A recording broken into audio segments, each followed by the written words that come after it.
We are going to be using Xampp as our local server. So let's go ahead and download Xampp.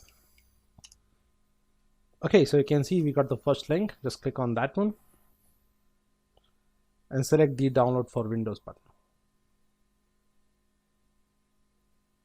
It's going to take a moment to download. Let's get back once it's downloaded.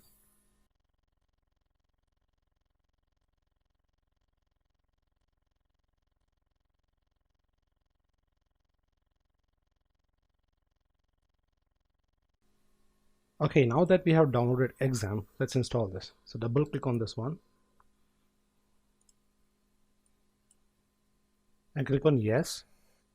Click on OK. Next. Next. I'm going to keep the C drive as my default Xampp folder. Click on next and then uncheck this one. Click on next and install.